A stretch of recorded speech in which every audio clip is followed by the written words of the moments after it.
Welcome back to another episode of Hold That Thought. This episode is part of our Hold That Thought mini-series, Working Together, Elements of Interpersonal Relationships. But as you know, before we get into the episode, we like to catch up. And this weekend, we did not spend together. So I have lots of questions. Lots of questions on both I'm sides. going to interrogate you. Interrogate away. What did you get up to? What did I get up to? I was in Tahoe. It's a mountainous area in Northern California. A mountainous area with a big lake, Lake Tahoe. Mm-hmm.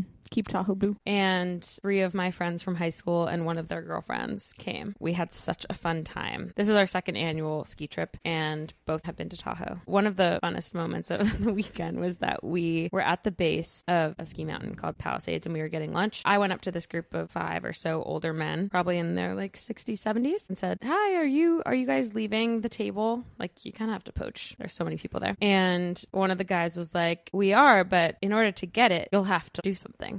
I was like, uh-oh. And then he handed me his phone, and they wanted a photo. And it turns out I think it was their 9th annual buddy trip. And they were from New Jersey and like all became friends, I think, through their kids. 2 of them ended up staying because the rest of them, holy shit. Gurgle. A full-on rumbling. We really can't have carbonated drink. Becky and I are both drinking seltzers, and I just had a full-on rumbling from the deep into the microphone. Yeah, that was back to the good energy. So sorry. That's okay. And so 2 of them stayed with us because they weren't going back out to ski. Wait, they stayed and hung out with you? Yeah. But it was so fun. They were really sweet. Lucy, one of my friends, she's amazing at networking. Someone in the group was looking for a job and they live in New York. And so Lucy liaised and this guy ended up giving his email and phone. And then I was asking if he has any eligible bachelors or bachelorettes for me. And he got so excited at the task and started thinking through his Rolodex of who he could set me up with. No, that's so cute. He was like, "I want you to email me your criteria." And I was like, "Okay, I will do that. Sure." Who knows? This was maybe an hour and a half, 2 hours that we spent with them. At one point, he turns to me. I felt like I had a soul connection to this guy. He was like, "You need to continue doing this, talking to strangers. Mm-hmm. You never know." He could very well be getting this person a job in New York. Right. And all he knows is that we're kind strangers. Right. And he was like, "You have to continue doing this throughout your life because you never know what's going to come of it." I love that. Well, the thought that just came into my head when you were saying all of that is so much of life is complete randomness and happenstance. Mm-hmm. And when you interact with strangers, you increase your probability of good happenstance by so much. Yeah. You just need to put yourself in those weird positions. But they're not weird positions. They're just like unknowns. Yeah. And it's also like, what is there to lose? Like, I know. You have bad vibes. It's a very quick interaction. Yeah. You can tell quickly. Yeah. But if this person wants to chat and wants to socialize with you, it'll be apparent. How do you extricate yourself from the back? Do you remember when we were sitting in a bar with friends trying to play cards and there was this really drunk lady trying to learn how to play the game with us? Wait, no. Who are you talking about? We were in New York? Upstate Vermont, trying to play this really fun card game called Up and Down the River. And she really wanted to learn and she was so gung-ho about it. And it felt like ostracizing her not to try to let her in. But to your point, you get a sense pretty early on if that's that situation versus a genuine connection with a stranger. And just let's talk about the social contract again. Call back to last week. Sometimes you have to have interactions with people that you're not wild about, and it's okay. It's okay, and you have to be nice. Yeah, you have to kiss a couple of frogs to get to your prince. Totally. And this man was my prince. Oh, he also asked a weird question that kept being brought up throughout the weekend. He was like, "Oh, you have a cabin up here? How many bedrooms?" What the heck? Claire kept being like, "And bathrooms? And half baths? 2-car garage?" It was so funny. I think it was because he wanted to know. He then asked if we rented out.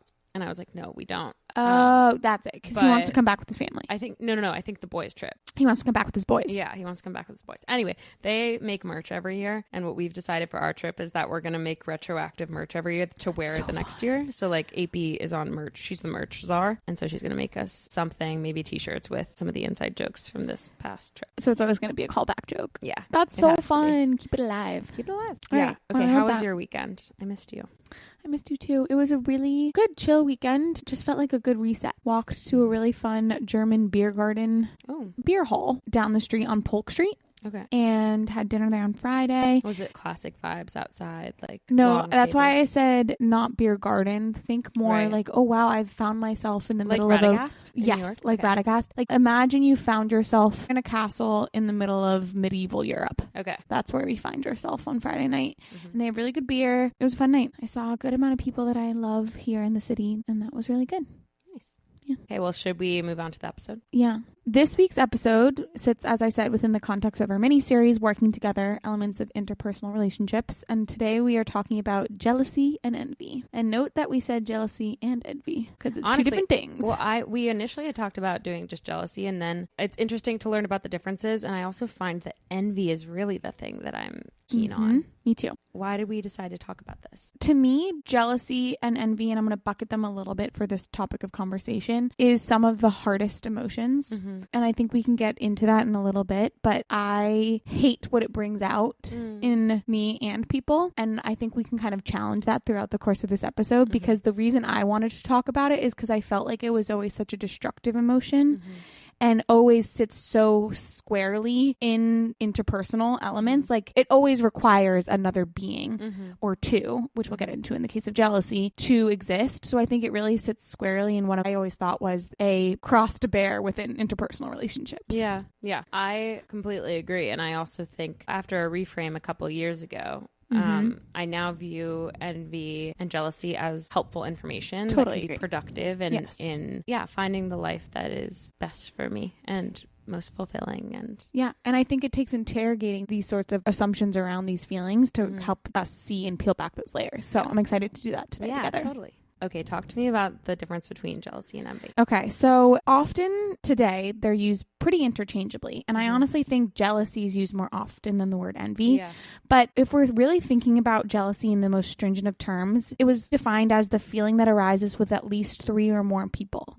And it can be across a variety of situations. So most often when we're thinking about a situation across 3 people, we're thinking of a romantic jealousy. So jealousy between romantic partners. Oh.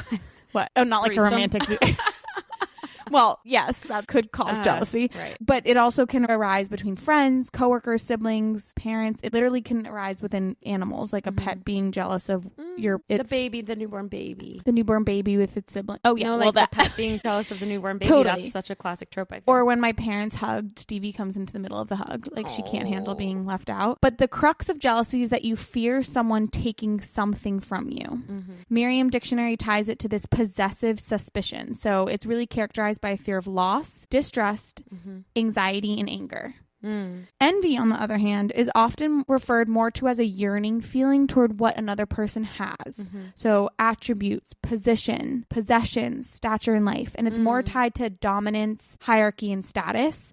And it doesn't require this multi-interrelational element. So it doesn't necessarily require 3 people. Okay. It's often tied to feelings of longing, some resentment, and inferiority. But it's really attached to this longing or yearning. And I think that's a really key word that we can come back to. And like I said, jealousy is used interchangeably really to envy today. I feel like it is something like you would say, I'm jealous of that woman who has, $100 million. But when we think of that, technically, when we're trying to differentiate between the two, that would be called envy. Okay. So if we think about the concept of rectangle and square, like a square is a rectangle, but a rectangle is not a square. It's kind of like jealousy encompasses the definition of envy, but envy doesn't encompass the definition of jealousy because envy doesn't need to have that 3 kind of person or a fear of someone else taking something from you that you already have. Okay. It's really a longing for what you don't have. Right. Yeah.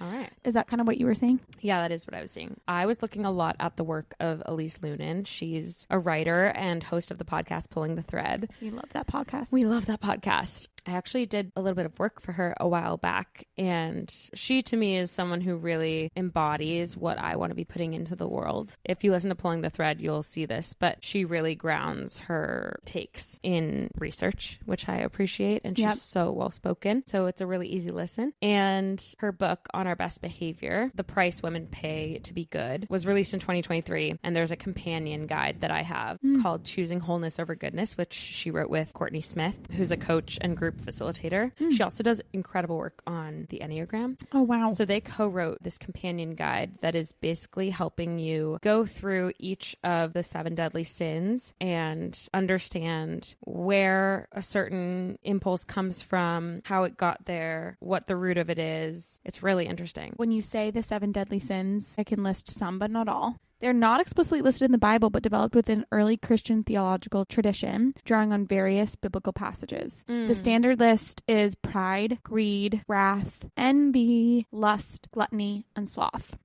She has sadness in here. Really? Oh, eighth. It's an eighth. What? Do you feel like you're in touch with your deepest emotions? Oh. I think she just adds that one as like a bonus. Love that. Something I remember listening to her about was that so much of our concept or the construction of the 7 deadly sins has been used to control and keep women apart from themselves and contained within themselves to be their own worst kind of enemy in a lot of ways and keep themselves small. Yeah. She talks about how these are ancient ideas of morality that still control and distort women's lives today. Yeah. Well, this kind of ties to something I love. First of all, I want to come back to Elise and her thoughts. Can I go on a little tangent? Yeah, go on a tangent. Similar to what Elise is trying to do, and I think there's so much power in normalizing emotions, and we can talk about that in terms of normalizing jealousy and envy later on in the episode as a form of healing. But to start, I always like to think about why do we have these emotions if they feel bad in our bodies and in our hearts? Like, why do we feel them? And that can start to get to the field of evolutionary psychology, which they tend to believe that all emotions have evolved for a purpose and that they're really useful in certain contexts. And this is kind of like a throwback to our parts work. Like these things don't necessarily always feel good, but in certain contexts they hold a real role. Yeah. And the thing is, our brain has really evolved to feel envy and jealousy. And we can see that in the fact that animals in the animal kingdom feel jealousy and envy. I mentioned dogs earlier, but they're natural and an evolutionarily beneficial emotion to an extent. Taking jealousy first, we could argue that this is stereotypically heteronormative, and it is, but I think it's an interesting thought experiment. Typically, do you feel that men are more jealous if they are romantic with a woman around the concept of a man being physically attracted to their woman, and women are more physically more attracted to the woman that they are into, and women, historically, this is what evolutionary psychologists argue, are typically more threatened by or jealous of an emotional connection between their partner and another woman, if we're being super heteronormative about it. Well, okay, this reminds me of one of the best pieces of research I read in my rhetoric major in college. Was called something like Manhood, a Precarious State. Let me see if I can find the actual... Okay, I can't find it on this preliminary search, but what I found so compelling about this was it talked about how, because primally there was no way for a man to know if his sperm was the one that impregnated a woman. Yep. I love how jazzed you're getting. I'm so excited because this is what I was reading about. Yeah, it's so interesting. So a man, evolutionarily speaking, there's this deep-seated insecurity that it might not be your baby. Because there's no way to know. But if you're the mother... We're talking heteronormatively. If you're the mother, you know, because the baby is growing inside of you, that it was your egg. So there's no precarious femininity in the same way that men have this bone deep reason to doubt that it is their sperm and therefore their child. And so they have to prove masculinity and lock down their woman in order to feel secure. Exactly right. So essentially, when we're thinking about evolution, what we're talking about and how evolution happens is ensuring your behaviors will ensure the success of your genes. So a man, the success of his genes are threatened by another man because it could be that that man is actually going to impregnate his female. Right. And then it's not going to be his genes moving into the next generation and having success. Whereas princes sequester princesses in towers. True. It's like, I better know that you're not getting knocked up by anybody else. Literally. But a female, as you said, has no doubt in her mind that the offspring in her stomach, to take humans, for example, is hers. But what she is threatened by in her womb, what she is threatened by is any chance that the man's resources and his time and his, let's take it super animalistic, his ability to bring food to their nest. So it's way more about the emotional time and resources when it comes to the innate female jealousy. And for the men, it's way more around physical and sexual drives to protect the perpetuation of the genes. It's so interesting. So jealousy really did become a way in which you were protecting your own offspring and the future of your own offspring. Damn. And it really translates to true possession. And that's why it's so dangerous. Like in today's context, when we're not literally having to fight for that, it's bad. Jealousy. Jealousy, yeah, definitely.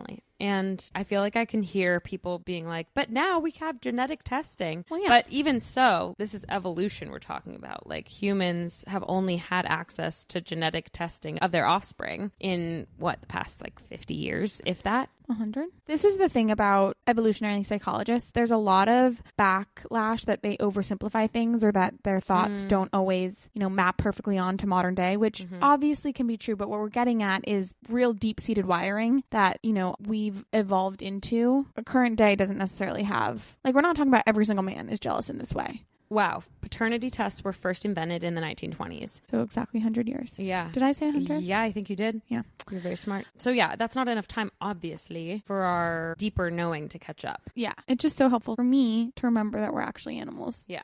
Like, why is that helpful for you? Because it just decomplicates all of these things in a way, and like gets me back to the base element, so I can be less afraid of feelings. Yeah. In a lot of ways, that's why it helps me. And I can say, okay, I'm going to look at this emotion that is deeply unhelpful right now, but recognize that it's my body acting on, or my brain acting on hardwiring. Yeah. And that, bring it back to what you said about parts work. Yeah. Like, that is totally tied to parts work. You can acknowledge the part of you that experiences jealousy or envy and understand its role and how it was once adaptive and now might be maladaptive. We'll talk a little more about that. But it has utility, even though it's inconvenient. Totally. And that was really around jealousy and like necessitating three people, that kind of triangle that breeds jealousy. Yeah. I want to talk now about that envy, or the coveting of what someone else has. And when we think about the purpose of envy, we can think of it as really being that which motivates you to action and makes you try harder.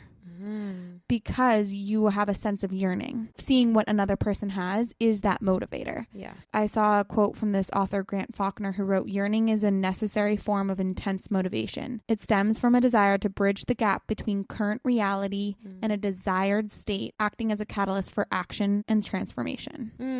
That's so beautiful. Isn't that beautiful? That makes me want to talk a little bit more about Elise, because she talks very eloquently about how envy can be leveraged if we allow it in. She says, envy is one-on-one. Someone has something that you want for yourself. And in that sense, it can be the most instructive of these emotions and human instincts, because it gets us in touch with our deepest desires, as you said. She shared in a few places, including in her book and in the workbook, about an anecdote in her life that helped her get in touch with her envy and use it instead of shunning it and feeling shame around it. So good. I'm just going to read that out. Many years ago, I interviewed psychotherapist Lori Gottlieb about her book, Maybe You Should Talk to Someone. During our conversation, she offered a small aside, a comment I couldn't stop thinking about. She said that she told her clients to pay attention to their envy because it showed them what they want, that the people we're envious of have something or are doing something that we want for ourselves. This was a huge revelation for me for two reasons. First, I had an immediate reaction to the word envy. Ew, no, not me. I'm not envious of anyone ever. I'd done enough work on myself at that point to flag that for review.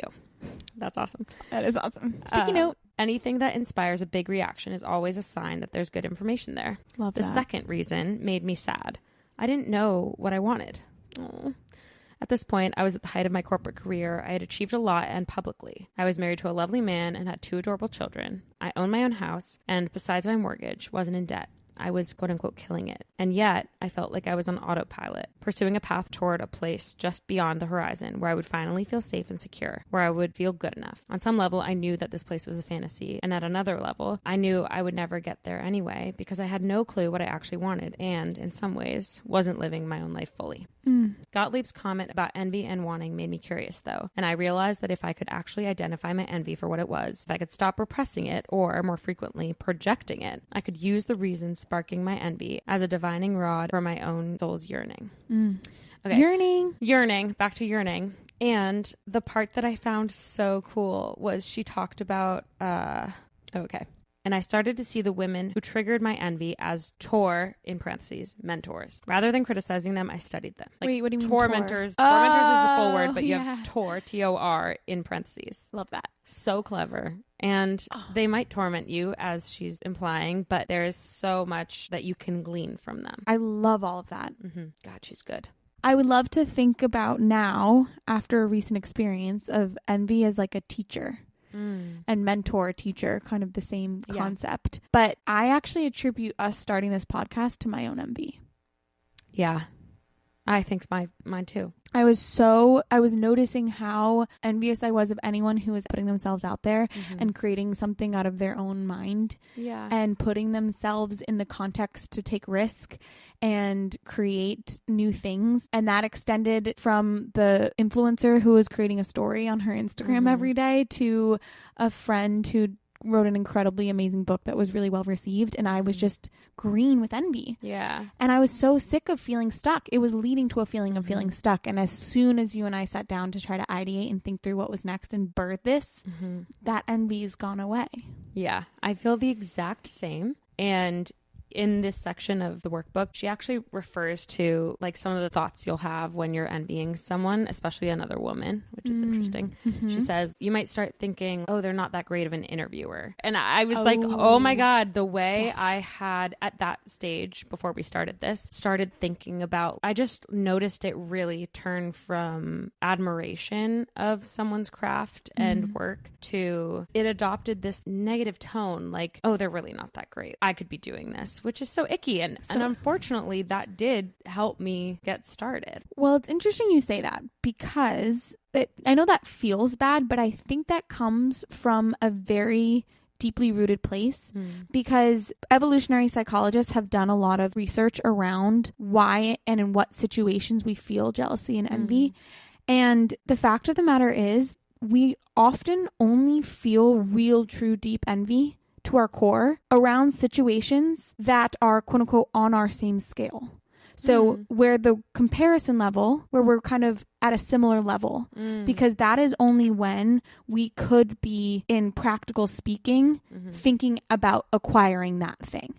So for example, in a thought experiment they do, someone was more likely to be jealous or envious, I should use the word envious here, of their neighbor who was only slightly more better off than them than Bill Gates. You would think you would be more envious, right, of Bill Gates, but it's actually you're only usually envious of people that are in a generally similar level of comparison, which goes to show that whenever you're feeling your envy, whatever you're feeling, you should say, okay, that is achievable to me. Something inside of me is saying I can do that too. That's cool. And that's why you were having that framing, because I think that was your way of trying to tell yourself, but that's achievable. Yeah, this is in the cards. This is in the cards. Go do it. That's why it's a motivator. Right. And we only allow ourselves to feel it when it's in a context where it can actually be motivating. I feel like maybe not, it might not be that cut and dry.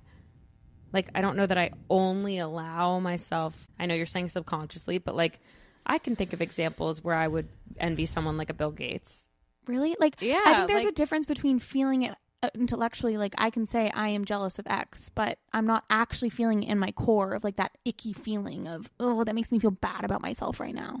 I don't know. Like I was going to get to this. I, a few years ago, made a list in my phone of people I am envious of. And then I also made a list of which projects I wish I'd done or made or ideas I wish I'd come up with. First? Yeah. I could find the list at some Pull point, up but your list. Really wish I could find it. It was in your notes app? Yeah. Oh, this is a great example. Okay. It's a list of what I wish I had done or ideas I wish I'd come up with before the person who released it. Like, I feel envy of these people who had this occur to them and then put it out into the world because it's genius. And now I'm making your point because I could have done it. Exactly. That's my point. It resonates so deeply that I'm like, that could have come from my brain. Are you jealous of a rocket scientist who developed... No, you're like, I mean, you mean envious. Are you envious? Sorry, damn. Are you envious of Sorry, a rocket scientist? I was looking for a hit. You got me down. Yeah, I'm sorry. Hurt people. I just think right. there's something there. One of the examples I'm willing to share is that I was really envious of Julia Louis-Dreyfus for coming up with Wiser Than Me. Because what a phenomenal concept. Brilliant concept. Comes from this position of intellectual humility, which I really value. And her whole thing of recapping with her mom at the end of every episode, amazing. For listeners who don't know, Julia Louis-Dreyfus, I always want to call her... This poor woman. I always want to call her Louisa May Alcott. That's like when my mom called Melissa Woodhealth Melissa Zubel. Julia Louis-Dreyfus. Podcast Wiser Than Me, she speaks to a woman that is older than her who has something quote unquote to teach her, right? And then at the end she recaps it with her mom, and it's the best 10 minutes of the episode is her talking about it with her mom. Also, when I was in my envy, I was like, shouldn't it be wiser than I? Oh God, and hurt people. I know, but it's funny because I was like, oh, maybe she's even smarter. And she's like, well, if you're wiser than I'll make that clear by making a grammatical error in my title. Or it's also just like, it just I think I would say you're wiser than me. And I know you'd get mad at me for that, but I think it rolls off the tongue. It does. Yeah. And I just need to accept that. Okay. Interesting. Our envy is a teacher. Our envy is a motivator. It is. And again, I think it's interesting to think about the comparison level. If you're feeling envious, it's not always telling you something about what you want. It's also telling you about something of what you can do. Yeah, totally. Oh, I have a question for you. Have you ever been envious of your past self? That's a good question. It's hard for me to parse out like what's nostalgia and what's envy of my past self. Can you say a little more? Or do you have an example? I mean, I think it does get blurred with nostalgia. When I was trying to conceptualize the power and benefits of envy and jealousy, I was thinking back to times where I remember feeling so stressed or upset or lonely or XYZ in a situation. And then now looking back, I can be like, you had nothing to worry about and look at all the good things. And this, I probably will cut this out, but like, you know how people are always like, wow, I looked so old in that photo. And then you look back and you're like, no, I'm jealous of how I looked, or I'm envious of how I looked in that photo. I looked so good. Yeah. That's a really shallow example. But what I am trying to think about around it is that actually that jealousy of your past self is teaching you to be present because you're actually going to eventually be jealous of your present self. Yes, I think about it also all the time. People that have young kids and are really stressed out and like not sleeping. Yeah. They're so sleep deprived and exhausted, and parents that have aged out of that say, you will look back and miss this time. Yeah. And I know for a fact my mom gets those hits. And it is almost reminding yourself to be envious of your current self because your past self is going to be envious of the stage you're in now. Yes. What a testament to having gratitude. Yeah. In the moment. Yeah. It can kind of activate a different nostalgia for the present, I think. Yeah. Not just the nostalgia for the past. Right. You know who loves nostalgia for the present? Me. You, but OE. OE. Well, we dated for a reason. You did. So true. I love that about them. Okay, as I was researching envy and jealousy, I started thinking about the evil eye. And so interesting. How did that happen in your head? Honestly, my roommate came home with a bracelet that had it on it. And something else recently had mentioned evil eye, warding off those who wish to do you harm or see you not succeed. Wasn't it in The Lion Women of Tehran? That was a long time ago. But yeah, definitely. That was one of our book club books. But I just wanted to look a little bit into the history of the evil eye. If you don't know what it is, it shows up differently in different contexts. But the evil eye is a glance believed to have the ability to cause injury or death to those whom it falls. Pregnant women, children, and animals are thought to be particularly susceptible. Glance from another person? Yeah, you see this a lot in modern day on like jewelry and stuff. But it originated in ancient Mesopotamia as well as ancient Greece and Rome. And it's even mentioned in Jewish, Christian, and Islamic traditions, often associated with envy. And so the evil eye amulet, for example, is meant to ward off those who are envious of you. Wow. So it's basically saying that it means you have to protect yourself from people that are envious of you. Like those people are dangerous to you. Exactly. Yeah. Yes. And in Turkey, it's often called a nazar. I think that's how you say it. Nazar, which is Arabic for sight/attention. Which is interesting. Ooh.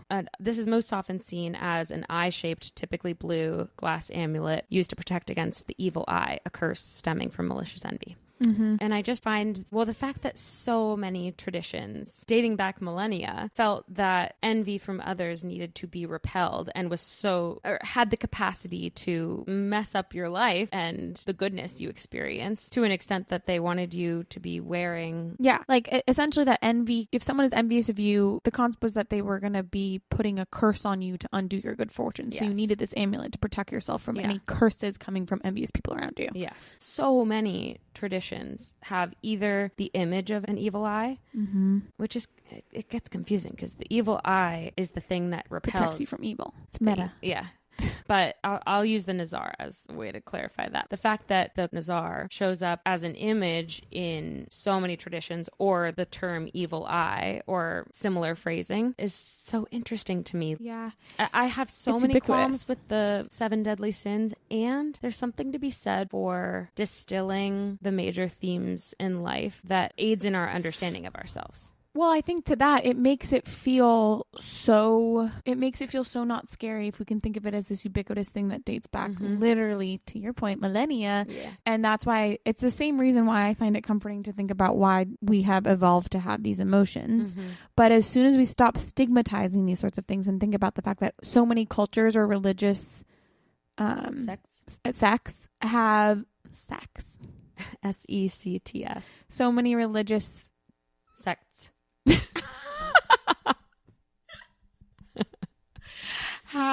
That reminds me, I'm sorry. What? Will you remember where you were? Yeah. Okay. Did you see the Marcelo Hernandez sketch from this weekend where he's basically playing this teacher he had in high school? The teacher is a Spanish speaker and keeps saying, okay, the peanut gallery, but he says peanuts, the peanut gallery needs to stop. That's so fucking funny. It's so funny. Honestly, I think people are so afraid to admit that they feel envious or jealousy because it puts you in a position, exactly what Elise Lynn was saying, like I was on top of the world. I was so successful. I wasn't going to feel envy. It makes you almost admit to others that you feel lacking. Yeah. And so few emotions do that. So many of our emotions are self-righteous. Anger, even sadness. Whereas I feel like shame, envy, and jealousy are kind of the only ones where we're put into a position of being less than. So It's so uncomfortable to admit to. Yeah. As you were saying that, I was remembering a couple years ago, I started articulating out loud when I felt jealousy or envy. I remember when I started saying, that's such a good point, to someone out loud. Even though I was feeling inside envious, said it first. It almost felt cool to be able to articulate, like, damn, yeah, that's a good point. It did feel like it empowered me a little to admit, yeah, that's a great point that you made. I do it sometimes in arguments. Well, I think there's a level of intellectual humility there that's just great. Yeah, but I think it comes from a darker place of wanting to be like, that is a great point. And I am comfortable enough to admit it. Yeah. God, it's a sickness. No, but it's human. But I do appreciate people who mid-argument can admit, wow, you made a good point there. Or I hadn't thought of it that way. If I had to think about which of these emotions is productive, it's really envy. I don't really see as much in our day-to-day now where jealousy is as productive, except it shows you something that you're feeling around. Yeah, still information. Oh, yeah, exactly. It's information. But how do we want to think about the concept of comparison as the thief of joy and envy there? There's a level at which envy stops helping you. Definitely. It is a teacher when you use it as such. And when you are just comparing yourself constantly, you will ruin your joy. Right. Obvious. I mean, everyone's entitled to do what they want to do with their lives and experience their emotions how they want. What I will say for myself is that I have kind of said the buck stops here at a certain point when I feel like I'm in an envy spiral. If I'm watching someone so much that it's becoming not helpful, it's not helpful information anymore. It's just my envy is eating me alive. Yeah. I kind of cut myself off at this point. You want to know a good way to cut yourself off too? What? I learned this from one of our best friends, Millie's mom, Ray. She gets all the credit for this. Whenever anyone is feeling jealousy or envy, she goes, look at the full context. Yeah. Would you be jealous of every single thing that person has? Because if you're going to be jealous about one thing, you better want the entire package. Wow. Because we are all results of every single thing that's happened in our lives to get us there. So you got to look at the full context. Yes, Ray. Anything else? I guess we could end by speaking to one thing that we currently have envy towards. Envy of. I like that. Let me think on that. Me too. I have envy of Tate McRae. Interesting. But this is a good example. I could not do what she does. Yeah, exactly. So does it feel like you have a deep-seated envy? Or is it more surface level? If I could dance and sing like her, I think I would be happy for the rest of my life. All right. But obviously, she has her own stuff. And fame sounds awful. Fame sounds awful. But I do envy her dancing and singing. Yeah. Okay. I have envy towards people that are pregnant right now, even though I don't want to be pregnant. Baby fever. I don't want to be pregnant, but I look at people that are pregnant on the street. I literally just look at them and I'm like, wow, I wonder what that feels like. It has a name, baby fever. Baby fever. You're right. I saw someone on TikTok today when I was looking around there in Substack to see if anyone had spoken to envy or jealousy in an interesting way. I saw this TikTok of a girl saying, never let anyone know your desires. It was a really popular TikTok. A lot of people had liked it and saved it. And people in the comments were like, absolutely, evil eye, keep an eye out. Do not share your goals or share it with as few people as possible. I hate that. I know. And it makes me sad to think that, I guess you and I here are seated in a place where we're very supported by the people around us. And I have not experienced a ton, I believe, of the evil eye. Mm-hmm. But I imagine that someone who feels compelled to say that has experienced real harm and has felt betrayed. Because otherwise, what prompts you to say that? And has been forced to have a scarcity mindset. Yeah. That there's not enough success to go around. Yeah. Can we end on a more positive note? yeah, definitely. Can I give you something that I think is enviable about you? Yeah, and then we'll do vice versa. Yeah. Let's see what's enviable about my team. And let's keep it really light. Yeah. You know me so well. The way you connect with... Our friends don't Keep want it us light. to hash it out. We have this joke in our group about how oftentimes we'll all be hanging out and I say something that's totally a vibe killer. And we go, bring it down. Let's just bring it down. Or are you pulling out your Esther Perel conversation cards? I love to weaponize Esther. Okay. You have an amazing passion for life. Wow. And yeah, you do. And I think that's part of why you and Luis work so well together, because you both have this like vivaciousness. And when I'm thinking about a ski day, like when a ski day is great and perfect conditions and the snow is feeling good, like you are buzzing with joy and appreciation of the moment. And I think there are plenty of people who would find that enviable. That. Thank you. I find this ass. I love your butt.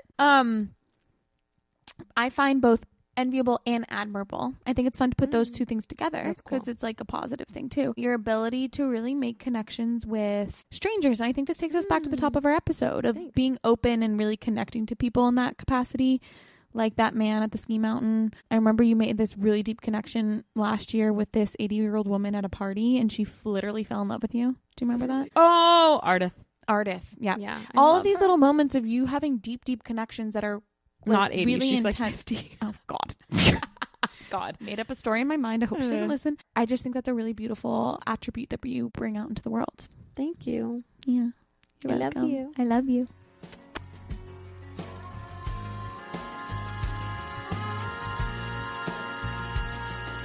Thank you, Phoebe Fry, for this episode's music. And thank you, Emily Kiernan, for the beautiful cover art. If you like this episode, please like, share, and leave a comment. And we'll see you next week.